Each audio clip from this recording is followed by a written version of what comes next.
So you're new to the Wake County public school system and you don't fully understand how it all works. Strange. No, most people don't fully understand how it all works. In fact, last year I did a video called Understanding the Wake County Public School System. If you haven't watched that yet, that would be a great place to start. I'll put a link to that somewhere up here. Today, however, I am going to do a deep dive into magnet schools with a school selection consultant from School Up Wake. Before we get started though, I want to let you know if you have any questions, you can reach out to me at raleighrealtymom@gmail.com. Also, you'll notice there are a lot of links included in this video. We talk about all kinds of different things and I share links to all of it. If you miss it during the video, all the links we mentioned in the video are listed in the description below. So you can just scroll down there and check that out. So let's go ahead and get started. Everything you ever wanted to know about magnet schools. Here we go.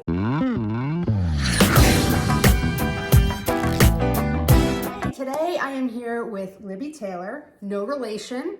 That's right. But she is the owner, the founder of School Up Wake, and she's going to talk to us today about magnet schools because she is just full of information. And before we get started on that, though, I wanted you to know a little bit of background about Libby because it's pretty awesome. So tell us a little bit about School Up Wake and how that got started and your interest. So I think the term most people are familiar with is school selection consultant. So it's a little like being a college counselor, but for K through 12 schools. So I founded this group about 4 years ago now, and I had gone through the process myself with kids. I have a background in education. I taught both in Wake County and in Durham, and then did professional development for teachers for a long time and felt like there's just too much information out there. It's really hard for parents to navigate all these different terms, magnets, charters, year-round schools. And there had to be an easier way. We need to simplify this for parents so that they're not overwhelmed. So that's what I do. I put information out there in different ways through my website, through events, and then through working with clients privately to kind of help them find the right school fit for their family, whether that's a kindergarten, elementary school option, a middle school, or a high school option. And we work together a lot because obviously when people are moving to the area, there's so much to know. I can't possibly keep up on all of it. And thankfully, one of my clients found you. Yes, that's right. And introduced us, so that's been fantastic. So let's get into magnet schools. Okay. So can you tell us, first of all, what is a magnet school? Sure. So magnet schools are still public schools. They are part of the Wake County public school system. They do have a base area, which a lot of people don't know. So you can live within the proximity of the school and be assigned to that school. But what they have in addition to that is a specialized theme. And then because of that theme, they can attract students from other areas to come to the school and be a part of the school. So they still have a base population, but then others can transfer into the school because of their specialized theme. There is some extra funding that comes with that. There are lots of other extras around that theme. But that's essentially how it works. And we do have a really nationally recognized magnet school program here in Wake County. We win lots of awards by Magnet Schools of America, which is really awesome. And there are lots of schools to choose from kindergarten all the way through high school. Yeah, and just a little bit about magnet schools from my perspective. My girls did go to a magnet school for K through 5, and so I'm a huge fan. We went to a leadership magnet. And so on that topic, can you tell us a little bit about some of the themes that are available? Sure. Yeah. So there's leadership, which is a good one. There's a few that are very popular in that there's also more than one school that has that theme. So leadership is one of those. Gifted and talented is one of those, which is not to be confused with being academically gifted. But that program is really about kids exploring their talents and finding out what their unique gifts are. And so those programs have a lot of different electives, so kids can explore that. For example, people looking for strings programs or band programs in elementary school would be found in those gifted and talented programs. There is language immersion. So we actually have Mandarin and Spanish language immersion here. There's also creative arts and science, international studies. We have a school of entrepreneurial design, which is pretty cool. And we also have several IB programs or international baccalaureate programs.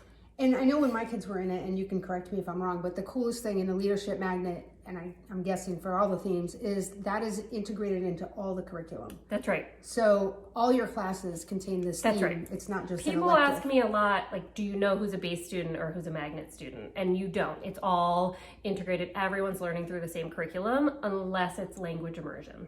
And then we wouldn't force our base students, into that program. So those schools do have separate classes Whether you're Mandarin immersion or Spanish immersion, there are separate classes for those. And can you opt to be part of the immersion if you're part of the base you can. population? You can, Okay. actually, yeah. And you get basically you get first choice into that program if you want to do it.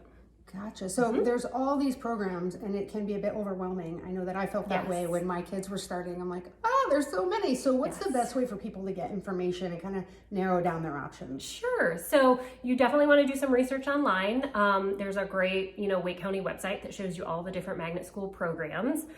They do host fairs. Most of them are virtual now, magnet school fairs. And then I do as well, particularly if you're looking not just for magnets, but for other schools and comparing them.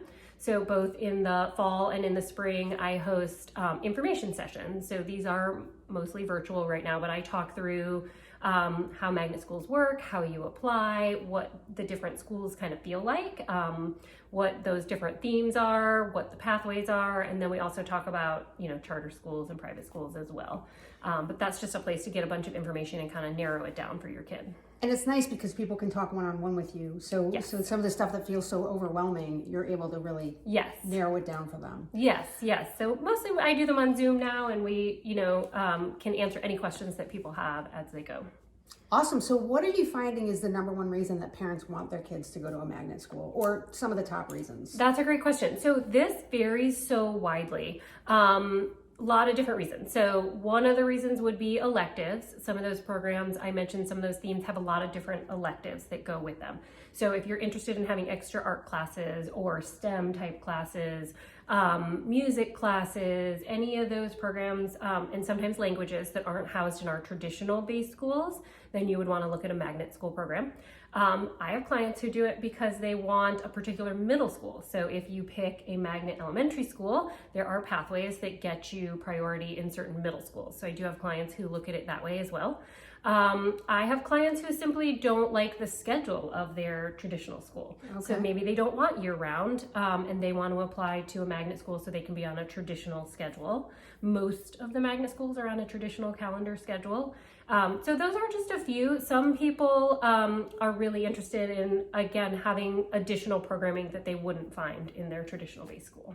And if they just don't, they end up buying a house somewhere that they don't particularly like the base school. It's a great, they just great aren't way in to love get with to their another base place. school. Yeah. Another question that I hadn't mentioned to you, but busing. How do kids get to and from school if they're applying to a magnet school? Okay, that's a good one. So that varies by where you live.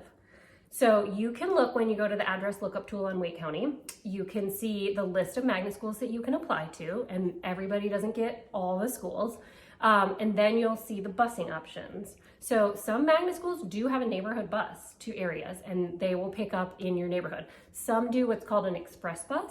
So you go to like a parking lot, a community center, another school. I've even seen grocery store parking lots. And then an express bus just makes 2 or 3 stops. So parents take them to that central location, and then there's no transportation. So you have to drive them. You have to drive them. Gotcha. We had express bus. I loved it. Yeah, it's shorter and faster. Yeah, especially when they're so little. It's like you just have to get on and then just get on and get off. Yeah, it's 2 stops. Simple. Yes, you can't mess it up. And in that vein, you were just mentioning not everyone can go to every magnet school. So how do you know which schools you can go to? So when you put in your address on the address lookup tool, there's a tab that says application schools. And that is where the list is. So you'll actually see there your calendar option and your magnet schools. So some people are surprised that they don't have a certain school that they've heard of on that list. And the reason for that is for some of the programs where there's more than one school, like leadership, like gifted and talented, you get the schools that are in your proximity. So you don't get all of them. Yeah. And then schools where there's only one of a kind, there's only one international studies elementary school. There's only one entrepreneurial design. So those will be on everybody's list. So the whole county can go there. Yep. Gotcha. As long as you'll drive there. Okay. All right. And are most of them centrally in Raleigh? I didn't ask you. They are. So I would say they're clustered around inside the Beltline. Okay. There's kind of a few in North Raleigh and a few in Cary. Cary area, but mostly they're clustered inside the Beltline. Gotcha. And just to mention, as far as where to find it online, I did in my last video, I did navigate the whole website so you can find out where the Oh, that's great. Okay, yes. Because that tab hides on there. It doesn't. There's just so much info. There's so much info. Yeah. Okay, so how and when do I apply? Okay, so if you are already living here, you apply in the winter. The deadline's typically the end of January, the year before you attend. So if that's kindergarten, you're doing it that pre-K year. If that's middle school, you're doing it the winter of that 8th grade year. And then high school, I'm sorry, I just messed that up, 5th grade. High school, you're doing it the 8th grade year. So you're doing it in the winter, and you do have to be enrolled in Wake County system and have a student ID number in order to put in for magnet schools. Okay. If you're moving here and you don't have an address in the winter, you really have 2 options. Number 1 is if you're in love with a magnet school, you find a house in that base area and then you're assigned to that school. Number 2 is once you enroll in Wake County system, you have 10 days to put in for a transfer. And then you can request a transfer to one of those magnet schools that you're interested in, but there's no guarantee. These are the little tidbits that make it so worth someone talking to you. Because I hope so. Yeah, because it's just little things that you Yes. don't pick up, and when so much information is coming in, you can Yes. easily miss those 10 days. There's so many little pieces. So tell me, who gets accepted? How do you know what your chances Okay, are? so this is done on what's called a priority system. So I think most people would know it as like a weighted lottery. Okay. So what Wake County does is they have 2 things you can look up on their website. It's the socioeconomic status of your area and then the socioeconomic status of your base school. By looking those 2 things up, you're going to get a ranking of high, medium, or low. And so people marked as high have a high priority into magnet schools. People marked as medium have a medium priority, and then low has a low priority. So you can know that going in. I've certainly had people who are looking to buy a house check that status to see if it's high because they want to get into a magnet school. So that would be a way to kind of check and see whether you're likely to get in or not. And then if one of your students gets in, Then all siblings get in. Yep. The following years. Yep. yeah, I felt like we had a good chance because we had twins. Yes. I'm like, somebody got in. Yes. But there's Yes. nothing that it has nothing. The application is literally just who you Yes. are and where you live. There's That's correct. nothing about your. That's a good academic point. I get a ability. lot of questions about that. There's no essay, there's no grades shared, there's no way to skirt the system and cheat unless you want to teach at that school, and we really need teachers right now. So that would be a way to get your kids in. But other than that, it's just a numbers game. Gotcha. Okay. Well, I think that really covers all of it, and I really think so. appreciate you coming out and talking about this, because me trying to learn all this stuff, it's too much for me too. So. Yes, no, you have houses to worry about. Yes, So what's the best way? Because I know people are going to see this video and they're going to go, "We need to talk to Libby Taylor." So what is the Sure, best I way hope for so. people to reach you? So my website is schoolupwake.com, and then there's a contact form on there, which is a great way to do it, or just email me, libby@schoolupwake.com. I meet with families privately all the time, folks who are moving here from all over, because we are growing like crazy. So And your fees are extremely reasonable. I sure hope so. They are. So it's definitely worth reaching out if you have any questions. So that sums up our magnet school talk. Great. Thank you so much for Thank coming. you for inviting me. And if you have any questions, reach out. We're happy to help you out.